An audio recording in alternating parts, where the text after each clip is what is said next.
Okey, para hadirin yang saya hormati sekalian, sesi kita akan diteruskan lagi dengan sesi forum yang bertajuk Gangguan Seksual dalam Masyarakat. Sesi ini akan dimoderatorkan oleh Yang Berusaha Dr. Dina binti Imam Supaat, merupakan pensyarah daripada Fakulti Syariah dan Undang-Undang USIM. Majlis dengan segala hormatnya mempersilakan.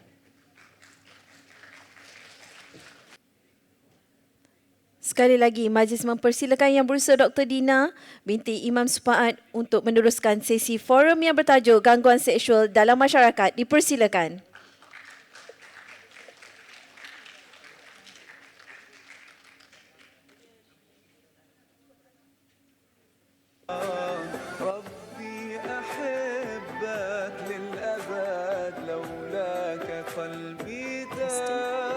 Bismillahirrahmanirrahim.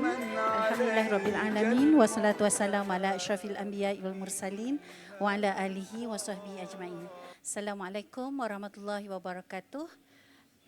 Saya ucapkan selamat datang sekali lagi kepada para hadirin dan dengan segala hormatnya kita nak menjemput ahli-ahli panel forum pada pagi ini untuk naik ke pentas. Jadi saya persilakan yang berbahagia Profesor Dr. Nik Salida Suhaila binti Nik Saleh.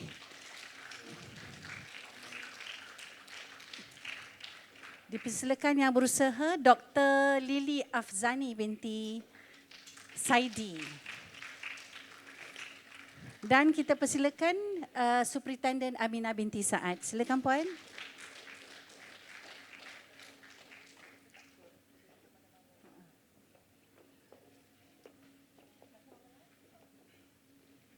Silakan.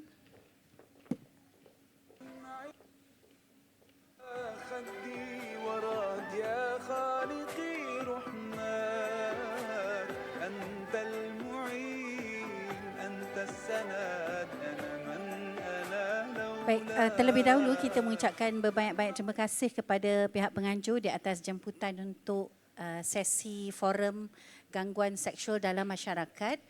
Dan kami juga sangat berterima kasih di atas kehadiran para panel yang jadi saya akan perkenalkan setiap panel kita secara ringkas.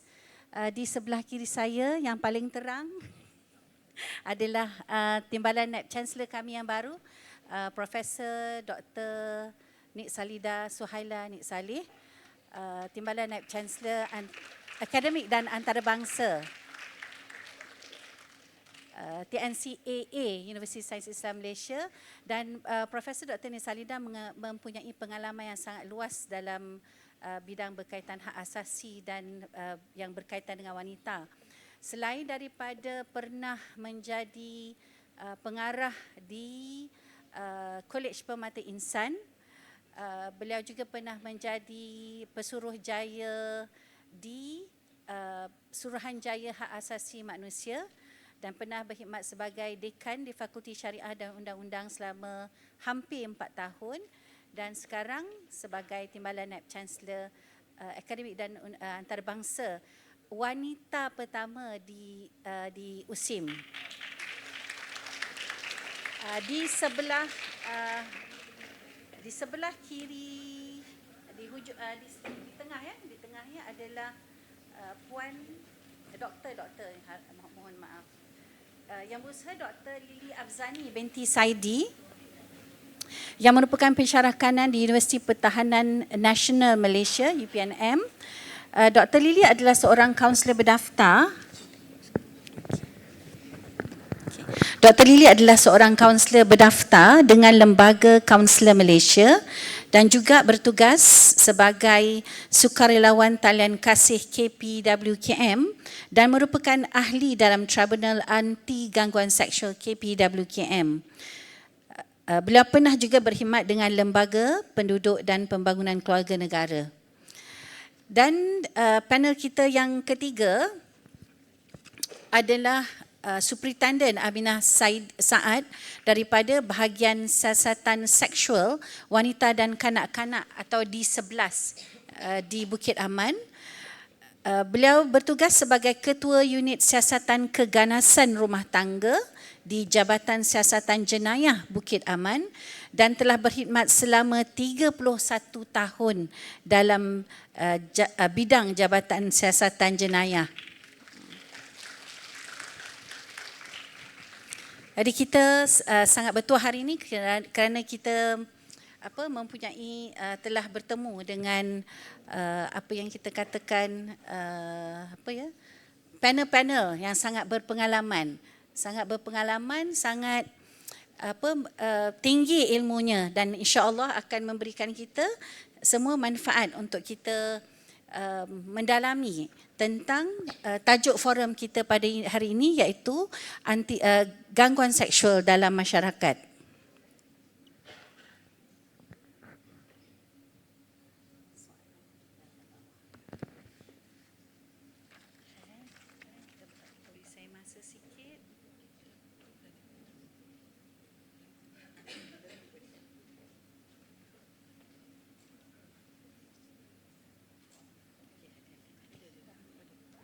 Baik, kita terus kepada, sebelum kita masuk kepada soalan, tuan-tuan dan puan-puan telah pun didedahkan dengan Tribunal Anti Gangguan Seksual dan kita juga faham, saya rasa semua telah pun faham apakah yang dinamakan dengan gangguan seksual.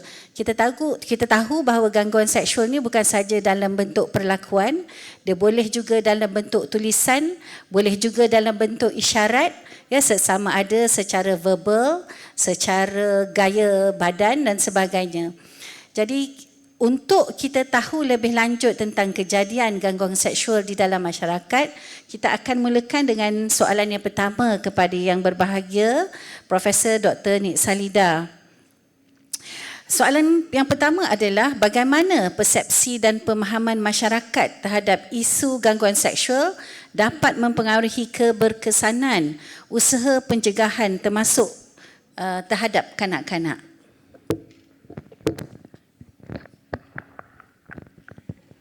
Bismillahirrahmanirrahim.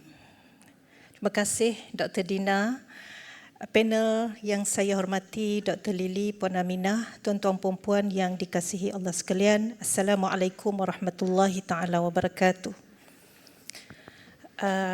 Dr. Dina, sahabat sefakulti saya, juga pakar dalam bidang pemerkasaan wanita dan kanak-kanak. Jadi beliau sewajarnya berada di sini sebagai ahli panel.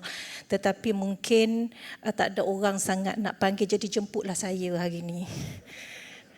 Jadi yang pertamanya adalah saya faham bahawa tuan-tuan puan-puan telah mendengar satu slot di awal tadi sebelum forum dan telah tahu dan faham apa yang dikatakan sebagai gangguan seksual. Ya, satu kelakuan seksual yang tidak diingini yang menyebabkan kesan gangguan yang dilakukan sama ada secara lisan, bukan lisan, secara psikologi, secara fizikal dan juga melalui isyarat. Ya, jadi hal-hal itu sebenarnya berlaku dalam masyarakat kita. Ya, cuma sehingga tahun 2018 hanya 20% sahaja laporan dibuat berkaitan dengan gangguan-gangguan sebegini. Maknanya 80% mangsa memilih untuk tidak membuat laporan. Ya, dan kebanyakan mangsa adalah wanita. Walaupun saya difahamkan tadi Puan Aminah, dalam 5 tahun kebelakang lebih kurang 21% laporan dibuat oleh mangsa lelaki. Ya, maknanya sudah ada. Dan kita rasa agak luar biasa advokasi daripada PDRM dan juga Kementerian Pembangunan Wanita bila mana mangsa lelaki sudah mula tampil membuat laporan. Ya, dan gangguan seksual ini tidak boleh dimomokkan bahawa mangsanya selalunya wanita. Tidak semestinya. Dengan definisi dan tafsiran yang begitu besar, ya, tentang apa yang ada dalam Kod Amalan dan juga Akta 2022 yang terkini, ia membuka ruang yang lebih besar untuk mengkategorikan sesuatu kelakuan berunsur seksual itu sebagai satu gangguan, ya, dalam undang-undang. Jadi kenapa, ya, masyarakat kita merasa hal ini ataupun perkara ini satu perkara yang kalau orang Negeri Sembilan dia kata things to be considered as private sphere of people so that we will not do any complaint and it's supposed not to be discussed in the public arena. Kenapa dia menjadi satu perkara yang diperbahaskan secara domestik sahaja dan tidak perlu dibawa ke hadapan? Ia bermula dengan satu keadaan sesebuah masyarakat, ya, sebab tadi soalan kepada saya tentang apa yang sebenarnya berlaku dalam masyarakat kita, sama ada mereka faham atau tidak faham tentang gangguan seksual sehingga satu tindakan tidak diambil sekiranya ia berlaku. Jadi kenapa masyarakat yang sangat patriarki ataupun yang dihuni oleh ahlinya yang berunsurkan masculinity menjadikan mereka menganggap sebagai mangsa itu adalah wanita kerana mereka lahir sebagai wanita dan ia tidak perlu ditangani. Kalau ingin ditangani, tanganinya secara personal. Ya, sebenarnya tidak begitu. Dia telah diperundangkan walaupun agak lewat, sedangkan advokasi telah dibuat begitu lama. Ya, tapi sekurang-kurangnya telah diperundangkan pada tahun 2022. Jadi sebenarnya dia berkait dengan kepercayaan dalam masyarakat yang dulu tidak bertamadun bahawa wanita itu adalah makhluk yang tiada jiwa. Ya, mereka adalah satu objek dan bukan subjek. Justru mereka boleh diwarisi kerana mereka adalah objek. Ya, mereka boleh dipergunakan sebagaimana kita mempergunakan satu benda dan bahan. Dan mereka boleh dijual beli. Ya, boleh diwarisi. Dan mereka juga adalah sentiasa menjadi mangsa kepuasan nafsu lelaki. Jadi itulah tabu yang ada menyebabkan masyarakat menganggap bahawa tidak ada jalan keluar daripada masalah ini kerana memang wanita dilahirkan untuk menjadi mangsa.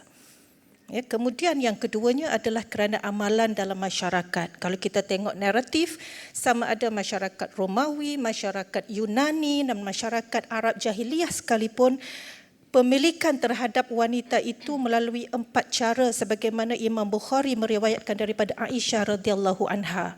4 pemilikan wanita di zaman Arab Jahiliyah. Yang pertamanya adalah melalui perkahwinan. Tetapi perkahwinan hanya terpakai kepada golongan bangsawan dan elit sahaja. Mereka dirisik, mereka dipinang, mereka berkahwin seperti mana kita hari ini. Ya, tetapi golongan marhain mereka dimiliki dengan cara menukar suami mengikut suka. Ya, mereka juga meletakkan bendera di bumbung-bumbung rumah mereka menandakan mereka bersedia untuk mengadakan hubungan intim dengan mana-mana lelaki. Bendera turun bermakna mereka tidak boleh. Bendera naik maknanya mereka mengalu-alukan orang datang untuk tujuan tersebut sehingga mereka hamil dan mereka menentukan siapa bapa kepada anak itu dan mereka sekaligus menjadikan lelaki itu sebagai suami. Jadi ini adalah amalan dan tradisi dalam masyarakat yang tidak bertamadun yang sampai ke hari ini masih lagi diikuti dan dibawa dalam masyarakat kita. Sekaligus meletakkan wanita sentiasa menjadi mangsa kerana mereka consented to be victim. Ya, dan ini yang kita nak elakkan. Masyarakat perlu faham, perlu peka, perlu tahu. Kerana itu saya fikir seminar kasih, apa ya nama penuhnya? Seminar Kasih Semurni Usaha. Bukan saya seorang tak tahu. Semua tengok belakang, ya. Seminar Kasih Semurni Usaha ini diadakan sebagai satu bentuk advokasi di peringkat universiti. Ya. Dan yang ketiga adalah kerana wanita dalam undang-undang di peringkat awal, drafters of the law and legislation menetapkan wanita itu bukan berada sebagai pasukan yang menggubal. Ya, tetapi mereka beruntung sekiranya diambil kira dalam penggubalan tersebut dari segi keperluan mereka dipertahankan hak dan juga tanggungjawab. Ya, dan kerana itu agak ketinggalan dari segi kita mendapat perlindungan. Sebab sebelum ini tidak perlu mempertahankan wanita melalui perundangan. Sebab itu akta gangguan seksual juga agak lewat. 2022. Hanya ada kod amalan yang tidak diwajibkan kepada mana-mana syarikat ataupun industri mengguna pakai dalam syarikat masing-masing. Itu juga dengan kuasa budi bicara. Dan yang terakhir kerana jenayah secara kebiasaannya berlaku dalam masyarakat wanita adalah mangsa dan bukan pemangsa. Justru nampak sangat masyarakat kita tidak faham tentang jenayah ini. Ya, dan KPWKM dengan usaha murni dan kasihnya membantu kita dan juga masyarakat supaya faham apa itu gangguan seksual, membawakan ahli tribunalnya, membawakan wakil daripada PDRM-nya, dan kita berkampung di sini pada hari ini adalah untuk memahami apa itu gangguan seksual. Jadi apa yang peranan perlu dimainkan oleh masyarakat adalah sebarkan tentang hal ini. Tidak habis dalam seminar ini, tapi sebarkan ke dalam masyarakat. Tak perlu turun ke kampung-kampung, sebarkan di media sosial. Ya, apa yang kita perolehi ilmunya hari ini sebarkan. Letak status dalam Instagram dan Twitter masing-masing, ambillah gambar kami kat pentas ni. Lepas itu letak caption, adakah anda faham gangguan seksual? Ya, dan kongsikan makna dan definisinya. Pastikan setiap orang ada 100 like dalam masa 1 jam. Boleh? Kena peka dan kita panjangkan makna. Kemudian bagi pelaku-pelaku, kita kena tahu siapa sebenarnya pelaku gangguan seksual. Mereka sentiasa berada di sekeliling kita. Sama ada dilakukan secara tak sengaja ataupun secara sengaja. Itu yang saya bimbang, kadang-kadang pelaku wanita ni dia secara tidak sengaja. Ya, tetapi kenapa mangsa lelaki kurang membuat aduan? Kerana lelaki tidak terasa terganggu. Mereka suka. Minta maaf, saya tidak maksudkan kepada mana-mana yang ada dalam dewan ini, tetapi itulah realitinya. Lelaki tidak membuat aduan kerana mereka suka diganggu dari segi seksual. Ya, tetapi wanita membuat aduan kerana wanita merasa tidak selesa. Ya, sampai kepada satu keadaan yang agak melampaui bagi mereka, mereka akan membuat aduan. Ya, kemudian memberi sokongan, membuat laporan dan juga advokasi melalui pendidikan. Saya rasa ini peranan yang telah dibawa oleh KPWKM dan USIM sebagai rakan kolaborasi untuk usaha ini bersedia bila-bila masa untuk tujuan ini. Terima kasih Dr. Dina. Terima kasih yang berbagi Prof. Jadi kita tahu bahawa sikap dan persepsi kita terhadap gangguan seksual tu dia telah berakar umbi sejak lama. Sama ada dari pihak pengganggu maupun pihak yang diganggu. Ya, kadang-kadang kita tahu bahawa kadang-kadang ibu ni mungkin bila anak balik mengadu tentang gangguan seksual, mungkin mak dia kata, "Shh, jangan cakap." Mungkinlah macam tu kan. Ataupun dia kata, "Tak ada apa tu." Ya, mungkinlah. Ya, sebabkan pemahaman yang salah tadi. Baik, daripada tu kita berpindah kepada Dr. Lily Afzani binti Saidi, dan kita nak minta doktor untuk bincangkan, ya, terangkan kepada kami punca-punca gangguan seksual yang berlaku di institusi pengajian tinggi dan apakah langkah-langkah yang boleh diambil oleh institusi pengajian tinggi untuk mencegah perkara ini daripada berlaku. Silakan doktor. Okey, terima kasih kepada Dr. Prof dan rakan saya. Okey, Assalamualaikum warahmatullahi wabarakatuh. Selamat pagi kepada semua. Ada pelajar kat sini, angkat tangan pelajar. Student. Wah, tepuk tangan sikit kat student. Staff USIM. Angkat sikit dengan bangganya. Wah, tepuk tangan sikit. Oh, ramai ni USIM. Okey, terima kasih. Saya perkenalkan diri saya. Nama saya Dr. Lily Afzani binti Saidi. Minta maaf. Suara ni macam Ella dah kat sini. Kan? Saya dah risau dah. 2 minggu sebenarnya saya tak ada suara. Minggu lepas saya ada forum, ada convention psikologi di UTDM. Tu pun tak ada suara juga, tapi hari ni alhamdulillah hari ni ada suara akhirnya. Dan terima kasih kepada pihak ISM dan juga pihak USIM sudi menjemput saya untuk hari ni program seminar. Saya rasa ni yang kedua lah. Pertama yang hari tu di ISM. Jadi berkenaan dengan punca berlakunya. Kenapa gangguan seksual berlaku dalam kalangan pelajar dan juga student. Ni kita cerita umum lah, ibu-ibu, ayah-ayah semua. Saya lebih suka guna bahasa ibu-ibu, ayah-ayah, anak-anak semua dekat sini. Bila kita kata gangguan seksual, ibu-ibu, ayah-ayah, anak-anak semua, kita kena faham kenapa ia berlaku. Satu, kalau kita tengok daripada struktur kita punya hubungan, kalau pelajar dengan pelajar, kenapa berlaku gangguan seksual dalam kalangan pelajar? Selalunya berlaku antara junior dan juga senior. Kalau antara staff dengan staff, kenapa berlaku gangguan seksual? Mungkin ada jurang kuasa ataupun pangkat ataupun jawatan. Itu yang biasa berlaku. Di sini konsep peranan ataupun konsep orang kata kuasa, power. Ada kuasa, orang kata konsep yang paling mudah lah, inferior, superior. Kita rasa kita lebih superior daripada dia, ada rasa kita rasa inferior pada dia. That's why kita akan rasa ada kadang-kadang boleh jadi gangguan seksual sebab peranan itu berlaku. Kadang-kadang kita akan rasa kita lebih powerless daripada dia, kita tak boleh nak buat aduan disebabkan dia lagi besar daripada kita ataupun pangkat lebih besar daripada kita. Jadi kita takut. Jadi sebab itu ibu-ibu, ayah-ayah semua, anak-anak semua, bila konsep ini berlaku, kadang-kadang kita tidak mahu untuk membongkarkan atau bercerita kepada orang lain. Kalau kita kena gangguan seksual. Sebab apa? Kita rasa malu. Ataupun kita rasa segan. Ini berlaku pada student. Contoh saya tak tuju pada sebab saya pun mewakili bidang akademik. Kita cerita pasal awam. Sebab ini saya datang ni pun atas dasar atau konsepnya ada daripada ISM dan juga USIM. Contohlah, kalau pelajar diganggu oleh seorang pensyarah ataupun staf, tak kisahlah. Ataupun mungkin dekat luar seorang pekerja diganggu oleh majikannya. Kenapa ia berlaku? Kenapa pelajar ataupun staf di bawah tu tak nak buat laporan? Isunya tak ada siapa nak dengar. Sebab apa? Rasa macam tak ada orang nak ambil tanggungjawab. Itu yang kalau kita tengok kenapa tribunal sekarang ni, ni sahabat saya kat bawah ni, kawan-kawan tribunal saya ada di bawah ni.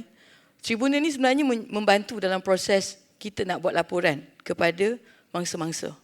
Contoh, kalau dikatakan di syarikat ataupun di organisasi, staf buat laporan kepada majikan ataupun pada HR, dia kena gangguan seksual.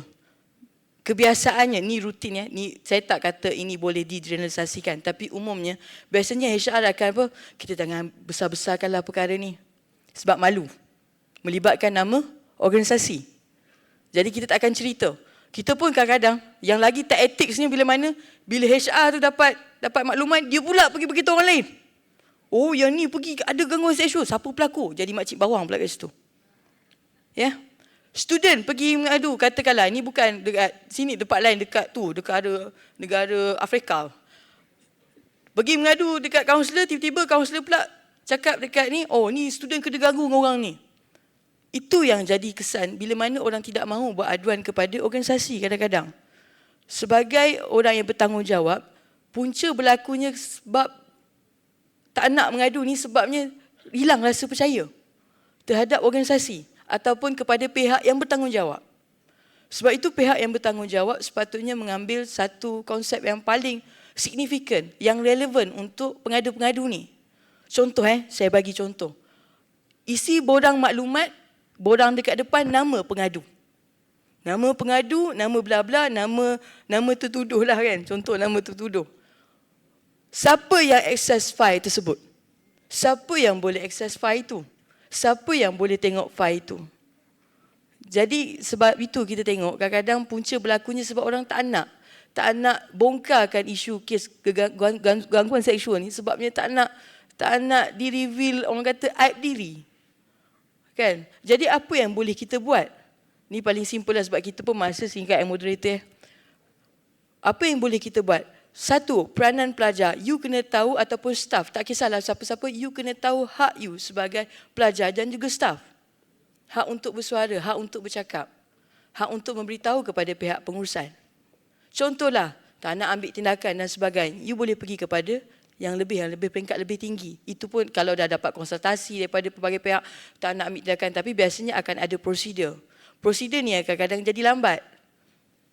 Dia lambat sebab nak kena panggil. Tapi kita tak boleh buat apalah sebab kita cuba untuk memudahkan cara. Saya yakin di mana-mana organisasi pun. Cuma penguatkuasaan itu bagaimana? Itu yang kita kena ambil maklum. Dan jadi kalau kita nak buat, kalau kita ni jadi sebahagian daripada proses tersebut, apa yang kita boleh? Pelajar, you kena tahu hak you. bagi tahu kepada kaunselor. Kaunselor dia ada ethics Saya kaunselor. Saya daripada lembaga kaunselor berdaftar dengan lembaga kaunselor dan saya juga adalah sukarelawan talian kasih. Banyak kes-kes gangguan seksual ni datang dekat talian kasih. Tu belum cerita lagi domestic violence. Banyak kes kena pukul, kan, kes kena tendang. Hari tu saya ada cerita masa saya dekat ISM. Wife baru bersalin 6 bulan. Suami sepak dekat perut. Dah lah Caesar. Kan? Lari pergi dekat masjid. Telefon talian kasih, nasib baik dia tahu talian kasih. Telefon talian kasih, kita tanya dulu, kita tak tanya apa-apa, kita tanya, okey, puan dekat mana sekarang ni? Dekat masjid. Okey, kalau kat masjid, okey. Puan dah makan belum? Kenapa saya tanya makan ke belum? Sebab basic need. Keperluan asas. Dia makan ke belum? Belum lagi puan. Kalau belum, you cakaplah apa dengan dia pun, dia akan dikuasai oleh emosi. Dia tak ada dalam keadaan rasional. Jadi bila dah bla-bla, banyaklah cerita tu, panjang cerita, itu pun lepas 1 jam dalam telefon, cakap dia tu, okey, dah convince apa semua, baru dia balik ambil anak dia dan terus pergi ke balai polis. Itu cerita lain lah, itu domestic violence. Tapi kalau pelajar, kalau memang dah tak tahu nak cerita apa, you boleh telefon talian kasih 15999. 24 hours. Ada kaunselor yang bertugas. Dan kita juga ada di tribunal. Contohlah, dah lapor kepada agensi, dah lapor kepada pihak tertentu, masih lagi tidak ambil tindakan, you boleh pergi kepada tribunal. You boleh langkau, tak ada masalah. Tak ada isu pun. Cuma tribunal dia adalah prosedur dia, polisi dia dan sebagainya. It's okay, tak ada masalah. Dan bayaran dia pun berapa ringgit, dia tak sahabat saya. RM10 ke RM15? 30, saya lupa, dalam around berpuluh ringgit je lah. Tak mahal pun. Okay? Jadi puncanya yang pertama, tadi Puan Moderator tanya saya, sebab kuasa. Kita rasa powerless. Yang kedua, mungkin kita rasa gap dekat situ. That's why gangguan seksual boleh berlaku. Yang ketiga adalah isu cakna. Dalam masyarakat sekali, tadi ada Prof cerita tentang isu, kata yang wanita berkahwin status dan sebagainya. Yes, kadang-kadang kita malu untuk bercerita tentang gangguan seksual ni. Nak bercerita dengan kawan-kawan kita pun kita rasa macam segan. Apatah lagi nak adakan forum kadang-kadang berapa? Cuba tengok dalam Dewan ni siapa lelaki yang datang. Berapa orang kat orang lelaki? Wah, tepuk tangan sikit pada geng lelaki. Akhirnya. Selalunya program ni tak ramai lelaki. Ramainya perempuan. Tapi biasalah majoriti kita akan wanita juga. Separuh jawatankuasa. Wah, tahniah. Kan? Profesor dah cerit saya separuh jawatankuasa. Okey? Sebab apa kita takkan cerita? Kita malu untuk bercerita. Nak cerita dengan mak ayah. Tadi moderator pun dah cakap, tak nak syuk, malu, meletup aib. Sebab kita punya perbincangan ni ataupun discussion about gangguan sexual harassment ni masih lagi tabu dalam masyarakat. Jadi pelajar-pelajar semua, tuan-tuan, ibu ayah semua yang ada dekat sini, you are educated people. Which mean you yang kena empower orang-orang lain supaya tahu tentang isu ataupun macam mana nak handle tentang gangguan seksual. Itu saja kot bagi saya. Terima kasih Puan Moderator. Terima kasih Dr. Lily. Saya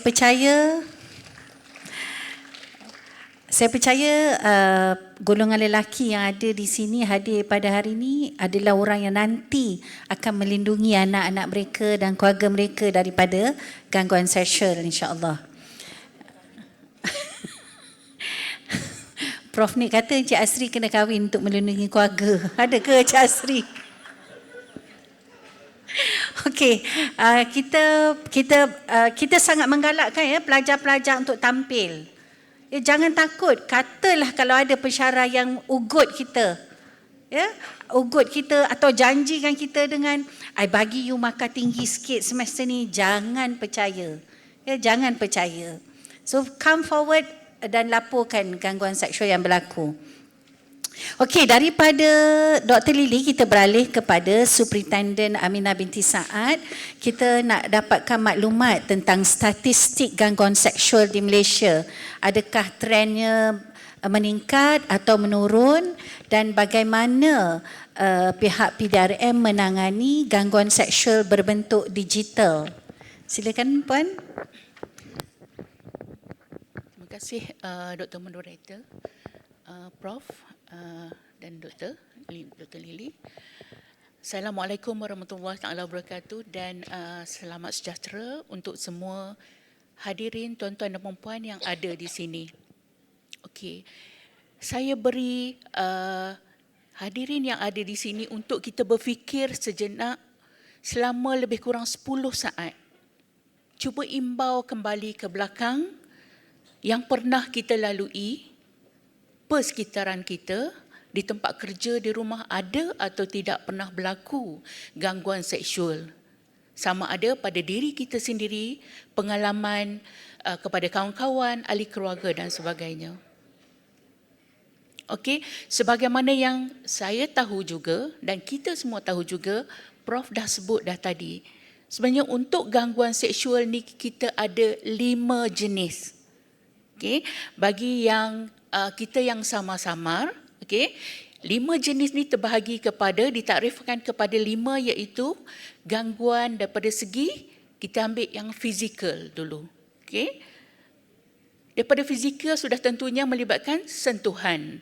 Sentuhan yang tidak diingini sebagaimana seorang yang waras, kita sebagai seorang yang waras, orang lain sebagai seorang yang waras, kita tak suka disentuh secara seksual. Itu disebut sebagai fizikal lah. Okay. Kemudian kita ada bentuk psikologi, emosi yang mana melibatkan perasaan kita. Tidak suka diganggu oleh perkataan-perkataan yang mana mengganggu perasaan kita. Begitu juga dengan orang waras ataupun orang normal yang lain. Okay, kita tidak, contohnya, okay, psikologi ajakan berulang, ajakan buat seks, ajak tengok wayang, ajak dating dan sebagainya. Okay. Yang seterusnya adalah isyarat. Isyarat ni sebagaimana biasa boleh digunakan tangan, okay, menunjukkan isyarat berbentuk lucah, okay, menjilat aiskrim, jilat pisang dengan perbuatan yang berbentuk gairah dan sebagainya. Okay, kemudiannya adalah berbentuk audio ataupun melalui media sosial, media massa, telefon, email dan sebagainya. Ini juga boleh dijadikan salah satu saluran yang mana pada ketika ini kita tengok makin menjadi-jadi. Daripada laporan statistik ataupun laporan yang saya nak kongsikan, okay, untuk gangguan seksual dalam masa daripada tahun 2002 sehingga kini, okay, September 2024, kita dapati terdapat sejumlah 4,970 kes telah dilaporkan. Dan daripada tahun-tahun, 5 tahun kebelakangan ini juga kalau kita tengok, okay, setiap lebih daripada 1,500 kes yang dilaporkan dalam masa setahun ke setahun. Dan jumlah ini bukan makin menurun, malah makin meningkat. Jumlah jadi konsisten, saya pun tak pasti kenapa. Bila disebut range dia 1,500, dia akan jadi 1,500 plus, 1,500 plus, 1,600, balik pada 1,500. Maknanya angka ini konsisten. Sama ada kita masih lagi belum sedar bahawa perkara ini satu perkara yang serius ataupun adakah benda ni jadi normalisasi dalam masyarakat kita. Tak nak lapor, sikit hal kecil punya cerita. Okay? Sebenarnya kita sendiri perlu sedar. Kalau kita tengok pada tajuk, okay, gangguan seksual ini adalah berlaku di dalam masyarakat kita.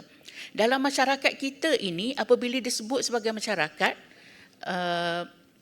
Prof dan doktor-doktor, dan juga tuan-tuan dan puan-puan, okay, bukan sahaja kepada golongan dewasa, tetapi dia bermula daripada peringkat anak-anak di sekolah lagi.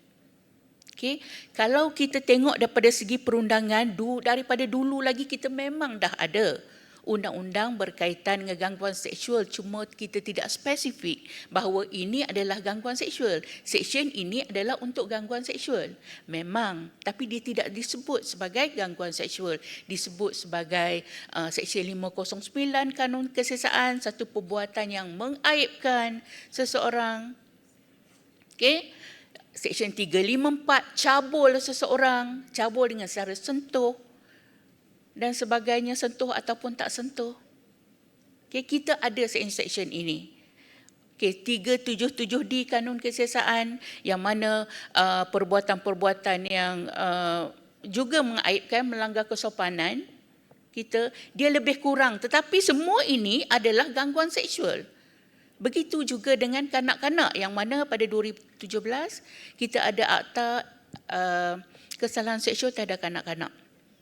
Okey, AKSTK 2017 yang mana dalam akta AKSTK ini adalah kesalahan-kesalahan seksual yang dilakukan kepada kanak-kanak, melibatkan juga yang tadilah 5 takrifan ini, tapi cumanya dia berlaku kepada kanak-kanak.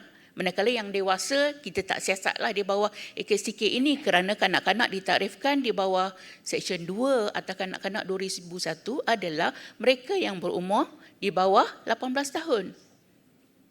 Okey, jadi kita telah ada undang-undang yang mencukupi, okey, untuk kita siasat gangguan seksual, dan kita juga diberi alternatif sebagaimana pensyarah kita yang bahagian pertama tadi, okey, berkongsi dengan tuan-puan, kita ada alternatif selain daripada nak buat laporan polis, nak menghadap pergi balai polis, lambat, polis nak ambil statement, polis nak hantar ke hospital, polis nak hantar pergi ke kaunselor.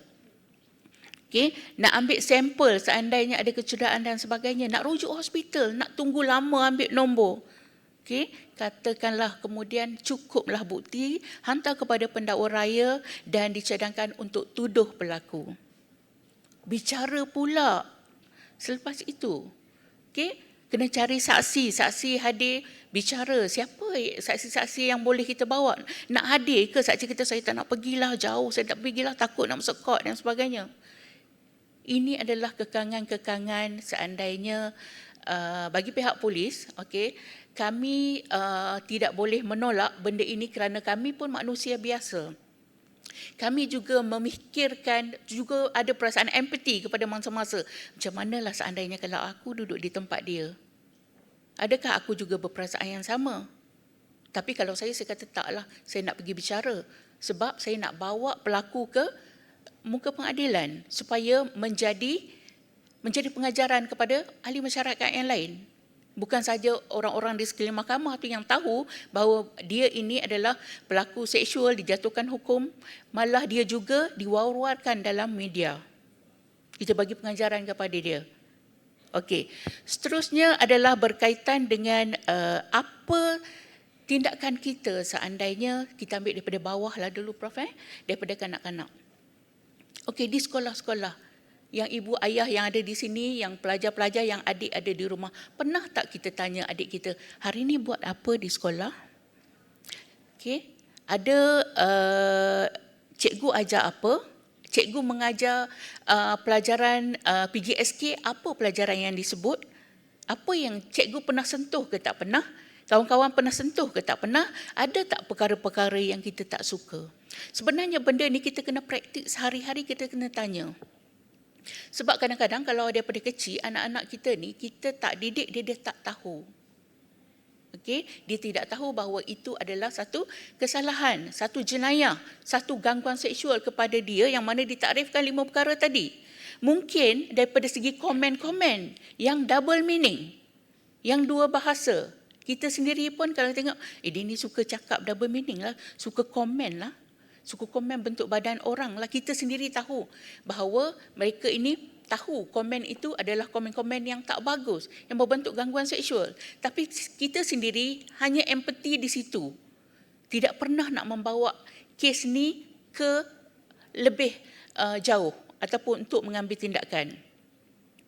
Contoh, kalau di dalam pejabat-pejabat kita, sebagaimana laporan yang kita terima, sampai dah peringkat kritikal baru nak datang. Sebenarnya benda ni dah berlaku lama. Bila dah sampai dipeluk daripada belakang, dicium di leher, baru nak buat report. Selama ni yang duk sindir-sindir, duk komen-komen, duk double meaning, okay, ajak keluar makan, ajak tengok wayang, sebab kita rasa benda tu nampak tak, kita rasa macam tak teruk lagi ni, boleh cari jalan keluar. Jadi jalan keluar, okey, nak minta tukar bahagian, tukar jabatan dan sebagainya. Itu bukan penyelesaian. Bila kita tinggal pejabat itu, orang lain akan jadi mangsa. Okey, kalau ada perkara begitu dalam pejabat-pejabat kita. Okey, bagi pihak polis, okey, dalam siasatan, dalam laporan yang diterima, penyiasatan yang dibuka sudah tentunya kami menyiasatlah. Terutamanya kalau gangguan-gangguan seksual ini bagi mangsa-mangsa yang mengenali pelaku. Okey, penjenayah tersebutlah senang kita dakwa, mudahlah laluannya. Selain daripada itu, kami juga menghadapi kekangan-kekangan yang mana mangsa buat laporan tetapi pelaku kita tidak tahu siapa. Okey, yang mana dicabul di stesen LRT sebagai contoh. Okey, di stesen bas, di tepi-tepi kedai, yang mana apabila dia raba terus dia lari, kita tak tahu siapa. Kita tengok CCTV tak ada. Okey, kita cari saksi tak ada. Ini adalah di antara kekangan-kekangan. Dan yang paling mencabar untuk kami sekarang adalah gangguan seksual melalui media massa. Okey, sekarang kalau kita tengok semua orang boleh dikatakan ada handphone. Dan kita semua berisiko sebenarnya untuk diganggu secara seksual. Tapi macam mana pihak polis nak tahu? Okey, seandainya tidak ada laporan, tidak ada aduan daripada tuan-tuan puan-puan, kita tahu benda tu berlaku. Tapi apabila tidak ada laporan, tak ada aduan, kami pun tak tahu benda tu berlaku. Macam mana kita nak bawa ke muka pengadilan bagi penjenayah-penjenayah ini? Okey. Selain daripada itu, saya mohon kepada yang ada di sini dan kawan-kawan kita di luar sana untuk tidak menarik balik laporan yang tuan-tuan buat. Apabila dipujuk rayu oleh pelaku tadi, saya minta maaf kepada kamu. Okay, saya janji tak akan buat lagi. Okey, saya belanja kamu makan. Okey, saya beri buah tangan kepada kamu. Saya belikan sesuatu untuk kamu. Okay, jadi kita pun lembut hati, alah perkara tu dah lama, saya minta maaf lah, saya tak akan buat lagi. Okay, lepas ni kita jadi kawan baik, kita sharing-sharing apa yang berlaku. Saya tak akan buat lagi kamu. Dan okay, mangsa akan datang ke balai polis, buat permohonan kepada Timbalan Pendakwaan Raya untuk tarik balik laporan. Okay, untuk polis, kami hanya ada kuasa untuk menerima laporan sahaja daripada masyarakat, tetapi kami tidak ada untuk membatalkan laporan ataupun menarik balik laporan yang dibuat oleh mangsa. Ini adalah kuasa Timbalan Pendakwaan Raya. Okay, seandainya lulus, maka luluslah. Okay, permohonan yang dibuat. Okay, seandainya tak lulus, adalah tindakan-tindakan lain, okay, yang boleh kita ambil kepada kes ini. Okay, sebagai contoh tadi, Dr. Lydia ada sebut berkenaan dengan keganasan rumah tangga. Okay, kalau saya di unit keganasan rumah tangga, saya nak sentuh sikit doktor ya. Okay, sebab dalam masyarakat kita ni, okay, yang ada di sini kebanyakannya pun dah ada yang berumah tangga. Cuma kelompok 1, kelompok 2 yang tengah ni mungkin belum lah. Tapi yang kat luar, ke lingkungan belakang tu saya rasa dah berumah tangga. Okay, untuk keganasan rumah tangga pun sama. Okay, kekangannya pun sama. Okay, yang dihadapi cabaran untuk kami pun sama, adalah menarik balik laporan.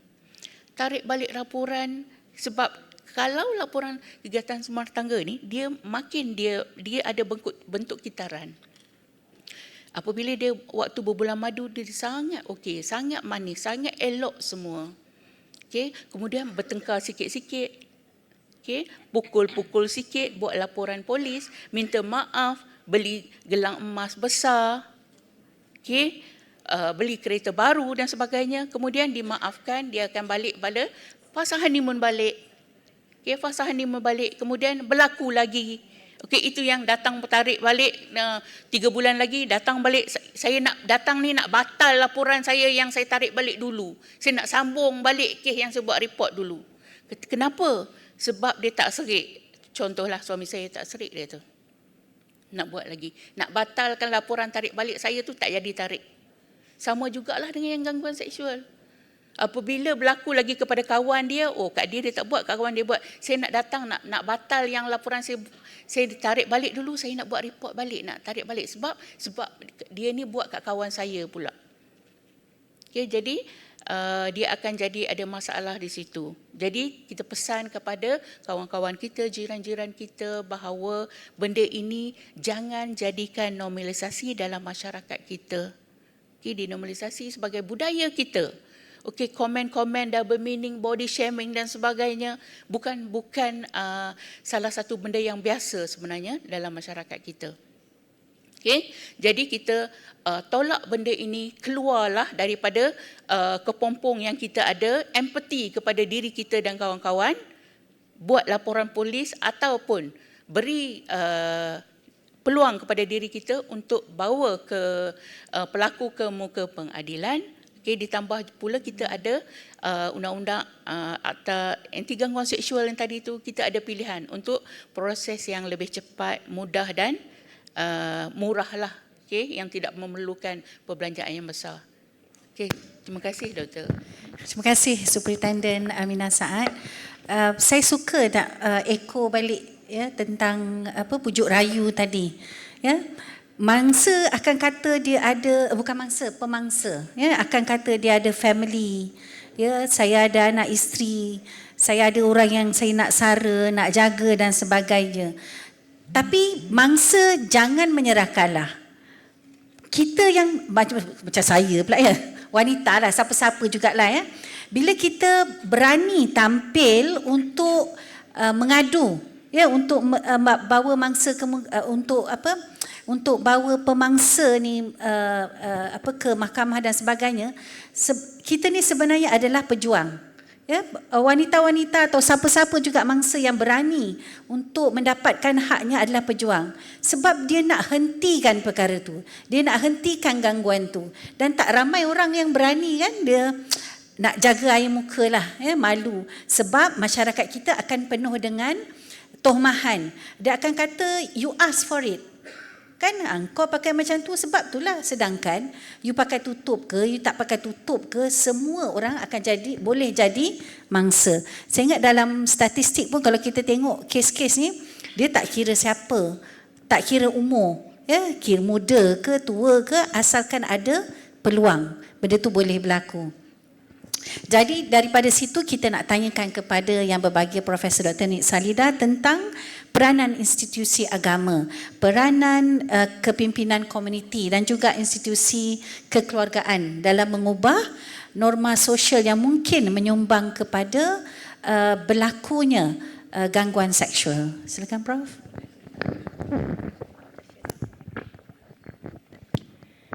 Okay, terima kasih Dr. Dina. Biasanya Yusim banyak mikrofon, hari ini tak berapa banyak. Nanti kena kongsi. Tuan-tuan perempuan sekalian, saya terfikir sesuatu lah tadi bila mendengar perkongsian daripada Dr. Lily dan juga Superintendent Puan Aminah. Saya rasa mungkin pada forum-forum yang akan datang, Institut Sosial Malaysia bersama KPWKM perlu meletakkan salah seorang panelnya adalah lelaki. Cuba melihat perspektif bagaimana lelaki to speak on women's behalf. We want them to support us, ya, dan memperakui ataupun mengakui bahawa dalam advokasi ini kita perlukan lelaki sebagai barisan hadapan membela wanita dalam keselamatan daripada gangguan-gangguan kelakuan sosial begini. Mungkin pada forum ke depanlah. Ya, jadi ada 3 perkara yang kita ingin lihat tentang apa peranan yang dimainkan. Yang pertamanya oleh institusi agama, yang keduanya adalah oleh komuniti yang membawa neraca kepimpinan dalam masyarakat, dan yang ketiganya adalah peranan keluarga. Jadi saya mulakan dahulu dengan peranan keluarga, yang mana satu budaya dalam masyarakat kita ialah sentiasa menggalakkan anak perempuan mengalah dan anak lelaki menang.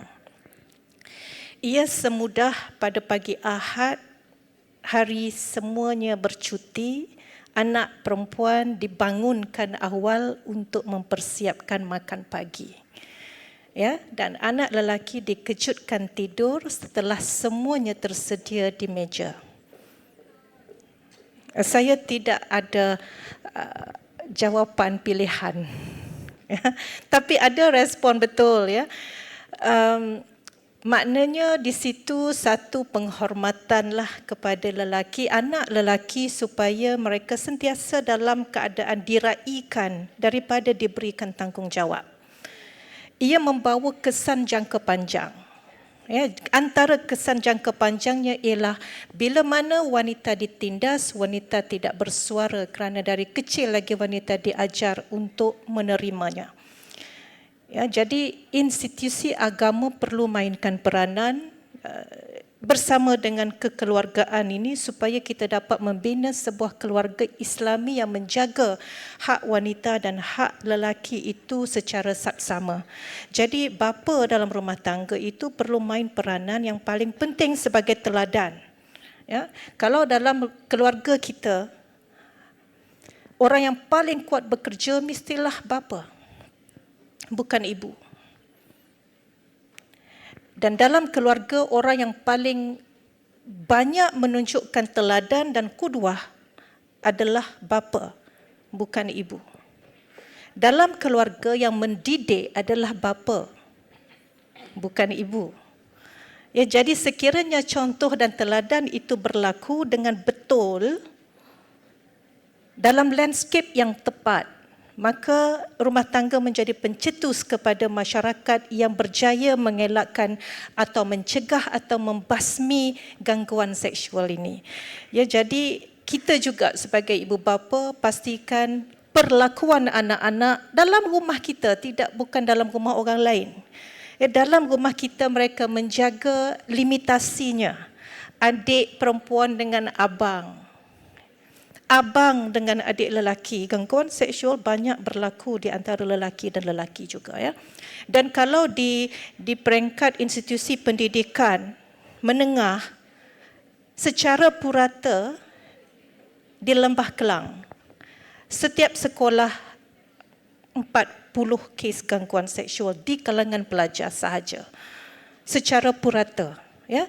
Jadi apa tindakan yang telah dibuat oleh ibu bapa di rumah, oleh warden di asrama, oleh institusi pendidikan tinggi, oleh penyelidik dan juga pasti institusi yang menggerakkan dasar ini.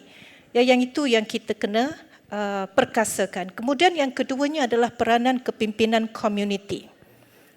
Jawatan kuasa ke JKKK ke institusi kena bekerjasama dengan kementerian dan juga jabatan-jabatan agama. Sebab apa? Sebab mereka perlu menjadi barisan hadapan yang menyokong dasar kerajaan. Sekiranya Kementerian Pembangunan Wanita menggerakkan satu kempen Stop It, sebagai contoh, ya, Stop It, maka yang menggerakkan Stop It itu adalah JKKK dan juga kepimpinan dalam masyarakat. Jangan pula bila sebut Stop It, JKKK apa tu tak pernah dengar. Ya, ataupun kepimpinan masyarakat pun kata apa tu tak pernah dengar. Oh, wanita tak payahlah, kita nak buat program untuk semua orang. Kalau untuk wanita saja tak payah. Itu satu yang sepatutnya tidak berlaku.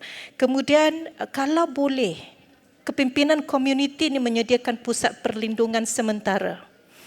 Saya bila berjumpa dengan mangsa-mangsa ini yang sebenarnya mereka adalah mangsa gangguan seksual dan berakhir sebagai seorang wanita yang melahirkan anak luar nikah.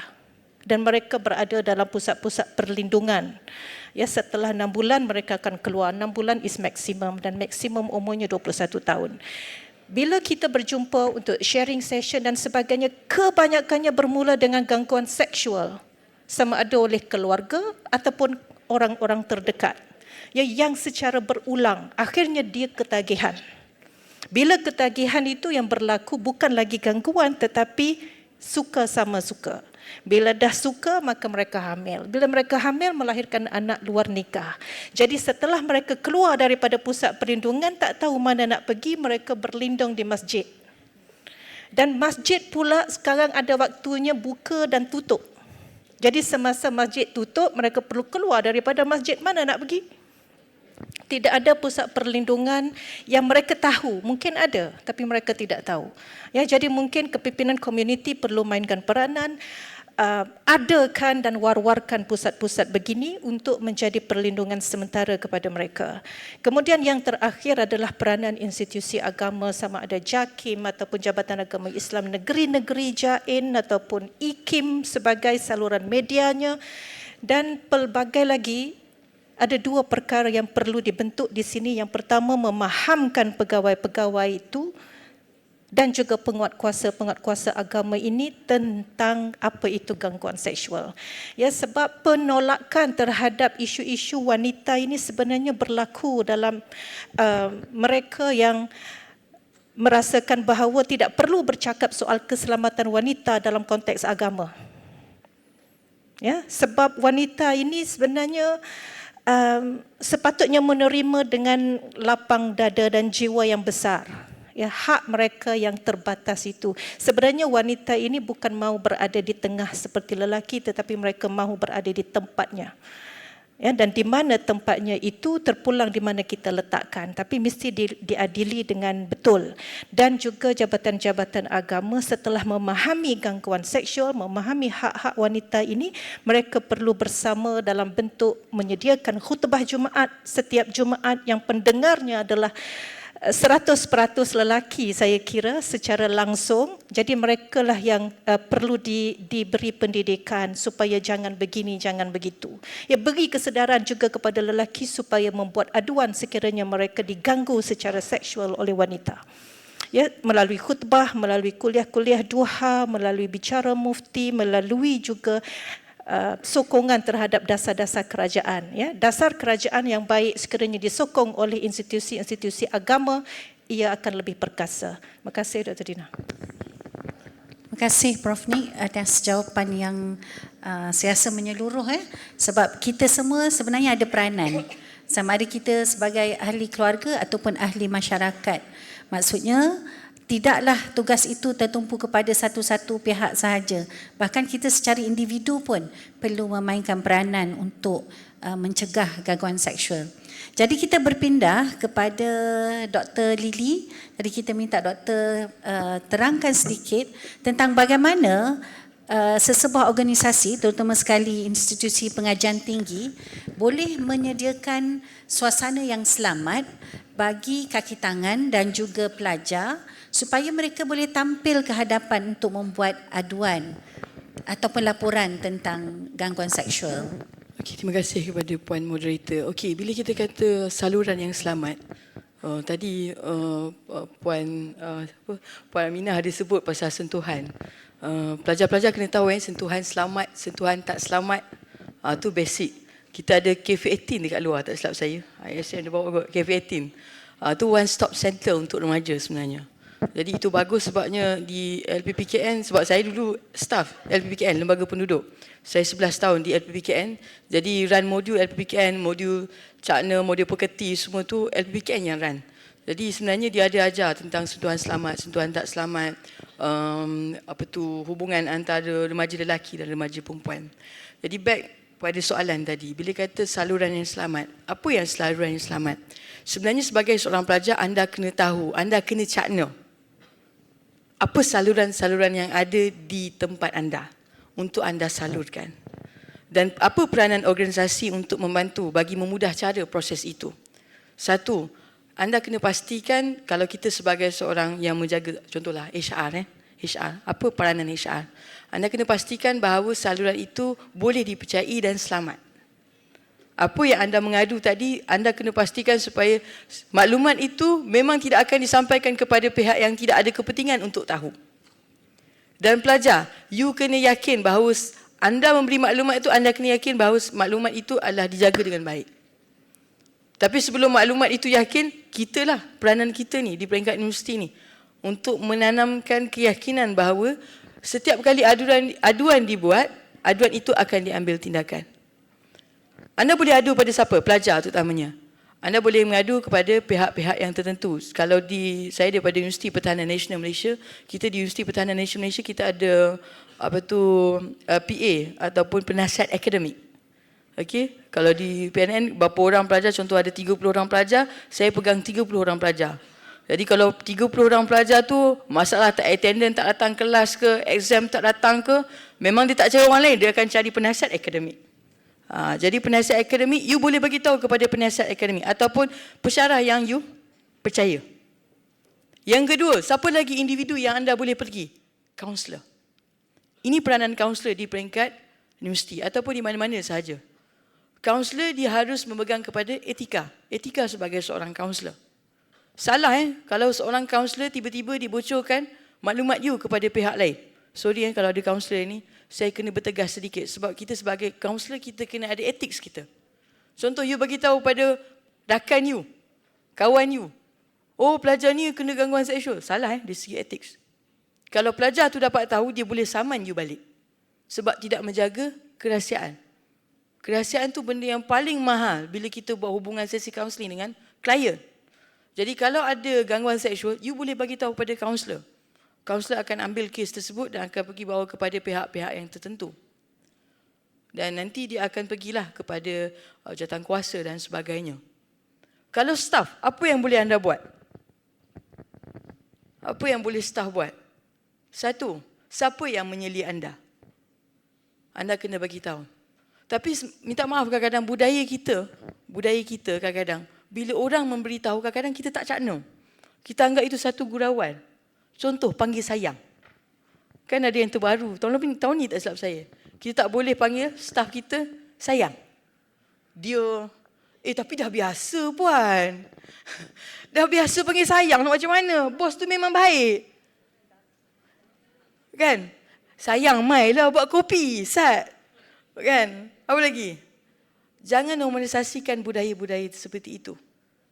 Kan? Bila anda berada di pejabat, which mean hubungan anda dengan majikan ataupun majikan dengan anda adalah hubungan yang profesional. Tidak lebih daripada itu. Memanglah betul kalau kita tengok kepada kalau kita productivity, hubungan staff kena baik. Yes, it's okay, tak ada masalah. Tapi bila anda dah tahu ada border dekat situ, tak boleh langgar border tersebut. Mesej teks, dia esok meeting, dia pula dah. Jangan lupa ya sayang-sayang sekalian, esok kita ada mesyuarat. Kan? You kena tahu batasan tersebut. Macam Puan Aminah cakap tadilah, jika anda rasa tidak selesa, penekanan ya, jika anda rasa tidak selesa, sebenarnya itulah satu tanda-tanda bahawa berlaku gangguan seksual kepada anda. Contoh kawan, cantiklah kau pakai baju merah hari ni, nampak seksi. Minta maaf Prof. Prof. Bukan, Prof tak. Prof, hari ni dia baik. Habislah saya kat USIM, lepas tak ada masuk USIM dah. Saya tak nak bagi anda mengantuk. Kan? Kalau pelajar lelaki, sebab tadi Prof kata kena ada panel lelaki. Yes, saya setuju. Kita kena tengok pandangan lelaki juga. Kan? Panggil perempuan pun boleh buat gangguan seksual pada lelaki. Hui, nampak sado lah, berketul-ketul hari ni. Tak maaf sebab saya dulu duduk di LPPKN. Kita memang dah diajar, saya tu dah di-train, dah didoktrin dalam kepala. Contoh, nampak nasi, ni sebab kita semua dewasa saya cakap ni, kita cakap untuk bagi maklumat pada anda. Saya bukan nak melucah, tak ada niat langsung. Contoh, 50 sen, RM1 nampak nasi lemak hari ni. Itu lucah. Sebab tu kalau pelajar-pelajar kita ajar kat sekolah, itu adalah gangguan lucah. Contoh, nampaklah anda punya ni bentuk badan. Itu adalah gangguan lucah. Gangguan seksual kepada anda. Jadi kalau staff, you boleh maklumkan kepada majikan. Tapi tolong saya minta sangat. Sebab kat sini saya rasa mereka-mereka yang ada kepentingan boleh melaksanakan prosedur dan sebagainya. Bila berlaku gangguan seksual, ada aduan, tolong ambil serius. Dan tolong jaga etika anda. Kan? Saluran tu bila dah maklum, tolong permudahkan. Permudahkan bukan kita jump the procedure, no. Tapi kita permudahkan. Contoh. Kalau borang kaunseling kan. Kalau borang kaunseling, siapa ada kaunselor kat sini? Kan kalau kaunselor, kita tak letak nama klien. Kita tak letak. Kita ada kod kita. Kita ada file kita. Kan? File nombor berapa. Kalau kaunseling individu, KI/berapa, bla bla bla. Mungkin kita boleh tengok kepada prinsip tersebut. Untuk kita memudahkan supaya maklumat-maklumat sulit yang dikabarkan ataupun diberi aduan kepada kita itu disimpan dengan rapi. Supaya kepercayaan itu ada. Dan majikan perlu juga menguatkuasakan. Kadang-kadang prosedur dah cantik, ibu ayah. pelajar-pelajar. Prosedur dah cantik, clean, everything. Nampak prosedur daripada A, B, C, D. Tapi pelaksanaan bagaimana? Adakah ada jawatan kuasa yang membuat, kalau di sektor kerajaan kita ada exit policy. Kan? Saya salah seorang daripada pegawai exit policy. Exit policy ni kira paling baguslah sebab apa? Dia mengeluarkan penjawatan dalam keadaan cara yang paling terhormat. Kan? Dia tak buang 24 hours. Dia bagi masa 2 tahun. Tempoh pemerhatian. Kadang-kadang kita ada kes, sebab dulu saya di kementerian kita ada juga kes-kes berkenaan dengan exit policy. Yes, memang ada pun pasal gangguan seksual. Masih tak buat perubahan tingkah laku. Pergi jumpa sesi kaunseling, masih tak buat. Yes, habiskan, terminate. Tapi masalah sekarang bila kadang-kadang majikan, saya tak fokus pada mesti ni umum. Kadang-kadang majikan, dia masih menyimpan sebab apa? Nak menjaga hubungan. Kita tak nak nampak seperti kita ni jahat. Tak naklah tutup periuk nasi dia nanti. Sebagai leader, you have to take the responsibility. Sebab you dah diberikan tanggungjawab tersebut. Kan, siapa yang duduk dalam prosedur tersebut, you have to be clean. Maksudnya clean dekat sini, maksudnya you kena ambil satu side yang berkecuali. Dengar kedua-dua pihak. Orang yang mengadu, yang orang yang diadu. Mangsa dan juga pemangsa. Sama juga macam di tribunal, kita akan dengar dua-dua pihak. Kita tidak akan dengar kepada mangsa saja. Kita akan dengar kepada isu yang membuat masalah tersebut, perilaku tersebut. Supaya keadilan dapat kepada dua-dua pihak. Sama juga pelajar. If you kena gangguan seksual, jika anda kena gangguan seksual, tak tahu nak cakap kat siapa. Sebab trauma. Mungkin masa kecil dulu, you ada gangguan, kena ganggu dengan ibu ayah, kena ganggu dengan siapa-siapa. Ada trauma, datang balik. Nak cerita kat siapa? Tangan dah shaking, anxiety. Please. Simpan nombor telefon dalam masing-masing punya telefon 1599. Kalau remaja, you nak cerita kat siapa, tak naklah cakap telefon, takut dengar suara. You boleh download apps. Cafe 18 tak silap saya. Cafe 18 ada apps dia. Ada kaunselor, ada doktor yang bertugas dalam tu. Dan dia akan tolong reply untuk you. Dan dia akan jagalah sebab dalam tu dia akan bagi nama username, nama simple je. Jadi pelajar-pelajar you have kena tahulah benda-benda macam tu dan kena cakna. Supaya anda dapat maklumat yang betul dan sahih dan pastikan bila anda bagi tahu maklumat tersebut, anda kena bagi tahu mereka yang ada apa? Ada pengetahuan. Jangan pergi cerita dekat kawan you, saat lagi dia akan cerita pada orang lain. Itu yang berlaku. Kadang-kadang bila berlaku satu kelas tahu, satu universiti tahu, satu tempat kerja tahu, dia akan jadi aib kepada pekerja tersebut dan juga kepada pelajar ataupun siapa-siapa saja. Jadi maklum kepada pihak yang bertanggungjawab, tolong ambil saluran yang tepat. Kalau ada kaunselor di tempat anda, gunakan perkhidmatan kaunseling tersebut. Kalau ada jawatankuasa yang terlibat, yes, you boleh share dengan jawatankuasa. Ada staff, ada yang menyelia, kita ada PYD, PPP, you boleh maklum kepada mereka tersebut. Dan mereka kena ambil tanggungjawab tersebut. Okey, itu saja. Terima kasih, Doktor. Terima kasih, Dr. Lily. Lily ke Laili ya? Lily, betul lah kan? Baik, jadi kena ingatlah ya pelajar-pelajar, jangan takut untuk tampil ke hadapan dan buat aduan, buat laporan untuk keselamatan dan kebajikan diri sendiri juga, bukan untuk orang lain. Ya, kalau ada, kita tahu ada stigma. Ya, katalah kalau kita pergi jumpa kaunselor, orang yang nampak kita jumpa kaunselor tu, dia mungkin akan ada pandangan negatif. Sama ada dia akan kata, dia tu ada masalah mental lah tu. Ya, ataupun kalau lepas-lepas tu bila ada je cerita keluar tentang gangguan seksual, entah si Polan tu sebab hari tu dia yang pergi jumpa kaunselor. Itu biasa. Tapi kita kena kuatkan semangat, tampillah ke hadapan. Tapi sebagai wanita, kena pandai jaga diri. Kalau ada pensyarah jemput datang pejabat, saya ada benda nak cakap dengan awak. Tok Sah, cakap kat sini. Doktor, kalau nak cakap apa-apa, cakap dekat sini. Hantar saya mesej biasa pun boleh. Tak perlu panggil saya ke pejabat. Atau kalau dia suruh ke pejabat, bawa kawan, ajak kawan, buka pintu. Ya, jangan bagi ruang. Jangan pandai-pandai nak bersangka baik. Ya, jangan nak bersangka baik. Dia begitu dan begitu. Jangan. Ya, kena pandai-pandai jaga diri sendiri. Okey, kita nak minta kepada Puan Aminah untuk ceritakan tentang cabaran utama pihak PRRM dalam menyiasat kes-kes gangguan seksual dan bagaimana PRDM bekerjasama dengan agensi-agensi dan pihak-pihak lain seperti NGO untuk menangani kes gangguan seksual. Baik, terima kasih Doktor. Okey, sinonimnya apabila kita sebut PDRM dan perkara yang ada di dalam minda kita adalah siasatan, tangkapan, okey, riman, hukuman dan sebagainya. Okey, saman. Okey, untuk kes-kes gangguan seksual tadi kita dah pun sebut berkenaan dengan apa itu gangguan seksual, macam mana dia berlaku. Okey, dan kita pun dah sampai ke peringkat yang dah pun buat laporan polis. Okey, apabila pihak polis menerima laporan polis, okey, di sini terdapat cabaran-cabaran yang pihak polis hadapi untuk membawa seseorang pelaku itu ke mahkamah. Dia bukan cabaran pun sebenarnya, dia proses biasa. Tetapi dalam proses-proses untuk melengkapkan siasatan itu, kita menghadapi beberapa kekangan, beberapa permasalahan dan sebagainya untuk membawa seseorang itu ke pengadilan. Okey, yang pertama, okey, apabila seseorang, okey, pengadu ataupun mangsa ni tadi, okey, telah buat laporan polis, okey, sudah tentunya mangsa ni akan menyatakan, okey, siapa pelaku yang buat kepada dia, yang membuat gangguan seksual kepada dia, di mana dia buat, bila dia buat, tarikh.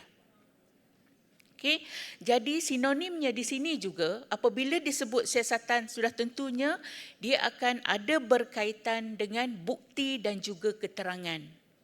Kalau tak ada perkara-perkara ini, maka pelaku mungkin tak sampai ke pengadilan, ke peringkat pendakwaan. Okey, kita tengok di sini proses pertama, okey, yang kita hadapi adalah okey, daripada segi mula-mula apabila laporan polis dibuat, okey, pengadu-pengadu ataupun mangsa-mangsa ni kita akan ambil rakaman percakapan, kita akan temu bual dia. Okay, kita akan tanya semua perkara-perkara untuk mendapatkan keterangan. Lagi detail kita tanya, lagi banyak keterangan yang kita dapat. Okey, kadang-kadang mangsa mungkinlah, okey, mungkin ada di antara mangsa yang tak senang hati, yang kenapa polis tanya sampai macam ni kepada saya? Kenapa polis tanya? Jawapan dia yang tadilah, sebab nak dapat sedetail-detail perkara yang berlaku. Bukan senang kita nak bawa pelaku ke pengadilan, nak hukum seseorang. Jadi kita kena dapat maklumat yang betul. Apa yang saya nak tekankan di sini, dalam pihak polis, dalam masa mengambil keterangan, okey, di bawah amaran Seksyen 112, okey, Kanun Prosedur Jenayah, pihak polis akan bagi amaran kepada mangsa, kepada pengadu tadi, bahawa pengadu kena bercakap benar dan kena menjawab semua soalan yang pihak polis tanya. Kenapa saya cakap macam tu? Amaran tu cakap begitu. Di subsection 1 dan 2 itu ada diterangkan berkenaan dengan perkara itu kerana ada di antara, ini bukan semua, okay, tetapi ada wujud di antara pengadu ataupun mangsa yang datang buat laporan, tujuan dia adalah untuk membalas dendam. Okay, memberi maklumat palsu bahawa untuk kenakan seseorang, diupah oleh seseorang untuk kenakan seseorang yang lain. Dia datang sebagai mangsa dan memberi keterangan.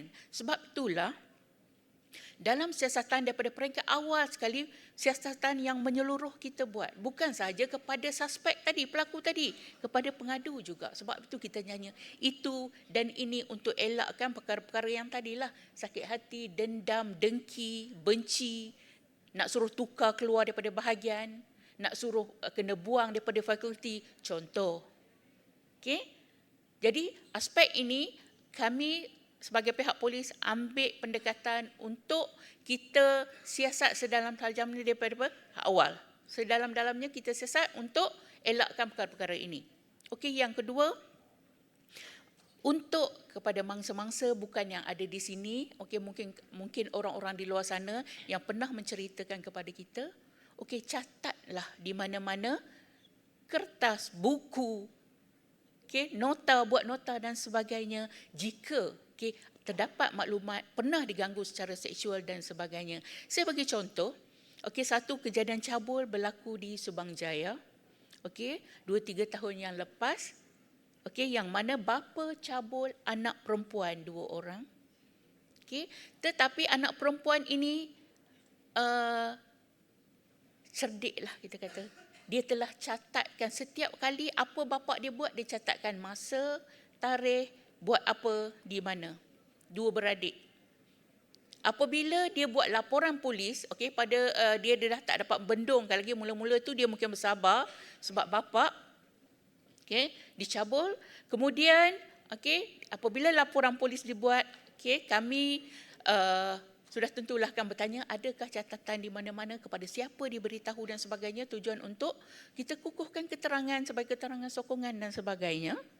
Okey, dan kita dapati okey terdapat 1050 kejadian. Okey, 1050 kejadian yang dilakukan oleh bapa kepada anak tadi. Dan okey, kita dapat membuat 1050 pertuduhan kepada bapa tadi. Itu pentingnya catatan, bukti, keterangan tadi. Okey, yang keduanya, seandainya pelaku-pelaku ini, okey, cabaran juga bagi pihak kami sebab kita pun tidak ada di tempat kejadian. Kita memang tak tahu siapa pelaku. Kemudian apabila pengadu datang, dia tak tahu pelaku tu siapa. Sebagai contohnya, ingatlah kepada beberapa benda yang kekal. Sebagai contoh, orangnya tinggi ke rendah, kulit putih ke gelap, bangsa apa, rambut kerinting ke lurus, adakah tahi lalat besar 20 sen berbulu di muka. Contoh yang memberikan pihak polis info untuk kita buat jejakan kepada pelaku-pelaku yang mana tidak dikenali. Kalau yang kenal senang, kita sebut terus nama dia A bin B. Terus kita boleh cari duduk di mana, kawan di mana, pejabat saya kerja sekali ataupun dulu pernah kerja satu ofis, sekarang dia dah pindah ke bahagian lain. Contoh. Okey, kalau kenal, okey. Semua yang tak kenal ini kita perlu ingatkan. Okey. Kadang-kadang ada juga yang kata, berlaku cepat sangat, tak sempat saya nak tengok muka dia. Okey. Adakah itu kali pertama atau kali keberapa berlaku pada dia? Okey, ada tak kawan-kawan lain yang kena seandainya kita pelajar-pelajar sebelum ini? Itu di antara proses-proses yang di antara mangsa kena lalui lah, selain daripada kita bawa ke tempat kejadian untuk dapatkan bukti-bukti lain, CCTV dan sebagainya. Untuk kes-kes gangguan seksual, prosedur untuk hantar ke hospital adalah prosedur biasa. Okey, kerana apa? Kerana di hospital juga bukan saja dia buatkan pegawai perubatan akan buat pemeriksaan fizikal, tetapi juga perubatan akan membuat pemeriksaan kepada emosi, kepada psikiatris. Okey, kan, untuk psikiatris untuk buat penilaian sejauh mana trauma, sejauh mana mungkin ada panic attack, anxiety dan sebagainya, dan perkara-perkara yang berkaitan. Dan seterusnya, okey, apabila disebut berkenaan dengan kerjasama dengan agensi-agensi lain termasuk NGO, sudah tentulah kami pihak polis juga menjalankan, melaksanakan, membuat intervensi dan juga awareness campaign dengan pihak-pihak NGO, pihak-pihak badan bukan kerajaan ini, untuk kita sama-sama untuk membantu untuk mengekang perkara-perkara ini, membenteras perkara ini daripada berlaku. Dan bagi agensi-agensi lain yang terlibat secara langsung dengan pihak polis, sebagai contoh pihak hospital, pejabat kimia, okay, pejabat forensik yang kami hantar sampel-sampel dan sebagainya, ini adalah di antara kerjasama dua hala lah yang kita boleh buat. Okey, oleh kerana setengah orang cakap lambatlah siasatan pihak polis ni, dah dekat 6 bulan tak siap-siap. Kenapa? Sebab pihak polis tidak berjalankan penyiasatan bersendirian. Okey, contoh, okay, dengan pihak hospital kami kena menunggu laporan daripada pihak hospital. Dengan kimia kami juga menunggu laporan daripada pihak kimia, dengan pihak MC dan sebagainya. Sebagai contoh, gangguan seksual melalui media massa. Okey, kita pun minta laporan daripada pihak MC. Okey, akaun siapa, nama siapa. orang tempatankah, orang asingkah? Okay, adakah akaun ini benar-benar akaun nama dia ataupun akaun palsu, guna IC ke guna pasport? Okay, di antara proses-proses ini yang mungkin akan mengambil masa sedikit pihak kami untuk melengkapkan siasatan, tapi walau bagaimanapun setiap agensi ini kita masing-masing ada piagam pelanggan, yang piagam pelanggan ini menetapkan berapa lama proses laporan ini akan disediakan. Itu di antara cabaran-cabaran lah pihak polis yang hadapi, okey, dalam usaha untuk membawa pelaku-pelaku tadi ke muka pengadilan. Untuk yang last saya nak sebut adalah berkenaan dengan pelaku-pelaku, sama ada mereka ini terdiri daripada lelaki atau perempuan, kecil atau besar, tak kira. Ingatlah bahawa kalau kita tak suka orang buat perkara begini kepada diri kita, keluarga kita, adik kita, ibu kita, dan sama ada lelaki atau perempuan, kita jangan buat perkara ini kepada orang lain. Sebab perkara yang tidak disukai ini, kalau kita tak suka, orang lain pun tak suka. Jadi elakkan untuk membuat gangguan seksual, membuat komen-komen, membuat percakapan double meaning yang meresahkan mereka yang ada di sekeliling kita. Terima kasih, Doktor. Terima kasih Puan. Terima kasih juga di atas amaran terakhir tadi kepada semua supaya tidak melakukan gangguan seksual terhadap orang lain. Jadi kita akan buka sesi kita kepada soal jawab. Kalau ada soalan daripada audience, boleh ke depan, ada mikrofon di sini, silakan.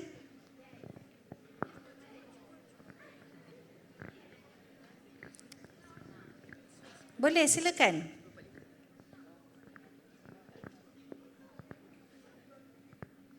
Ada?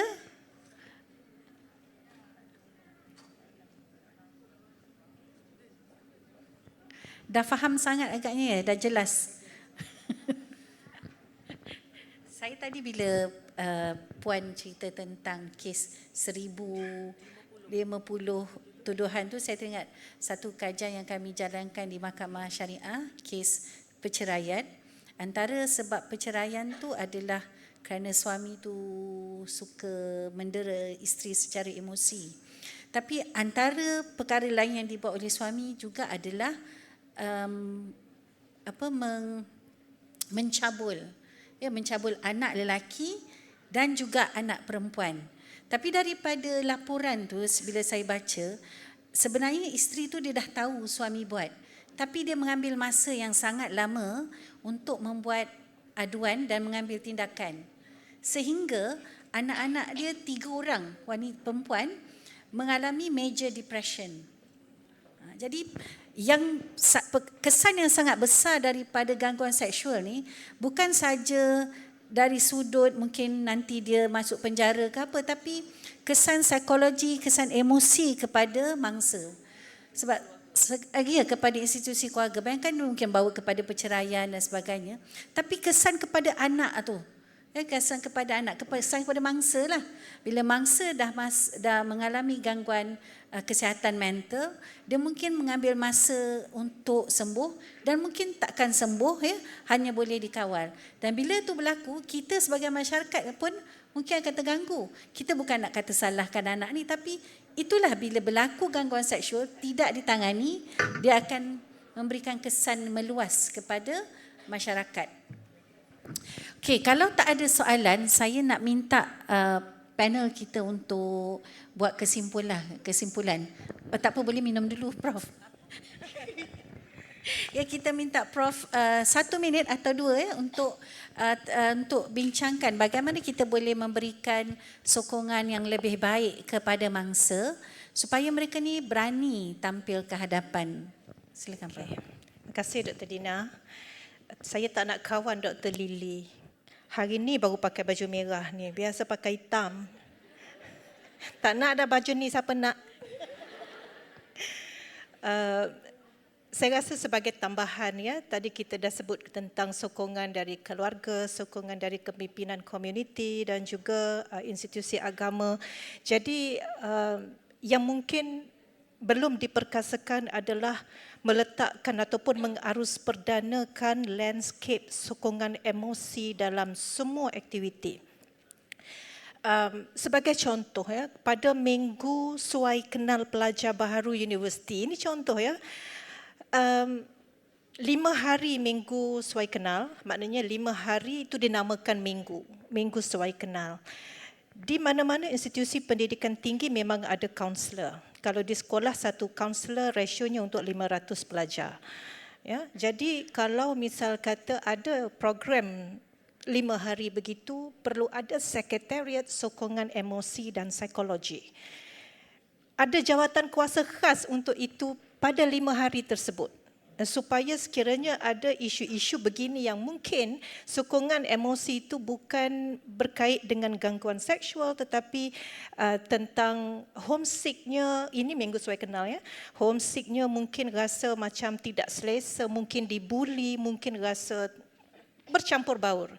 Jadi ia juga membantu mangsa golongan seksual mendapatkan sokongan ya, untuk kelestarian keberadaan mereka pada program itu. Kalau saya ingat Sukan C 2023, ada seorang atlet berbasikal bukit ya, yang diganggu secara seksual oleh jurulatihnya, dan atlet ini membuat aduan kepada pihak pengurusan Sukan C dan jurulatih tersebut digantung serta-merta daripada melatih atlet untuk Sukan C 2023.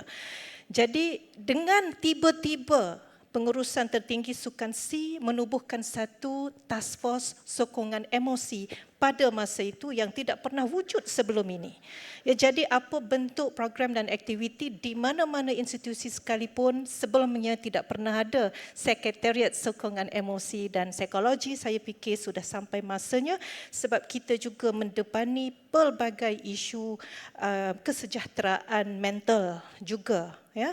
Dan yang kedua adalah daripada sokongan undang-undang. Betul Akta Anti Gangguan Seksual dikuatkuasakan pada tahun 2023, tapi sebagaimana disebut Superintendent tadi, undang-undang yang sudah berada dalam kanun keseksaan, contohnya tentang mencabul kehormatan, tentang melanggar kesopanan dan kehormatan, dan juga tentang perbuatan-perbuatan mengaibkan kehormatan, itu sudah ada dalam penal code ataupun kanun keseksaan, tetapi untuk tujuan ini perlu kepada satu akta khusus yang menangani secara keseluruhan, termasuklah mekanisme untuk memotivasikan semula mangsa.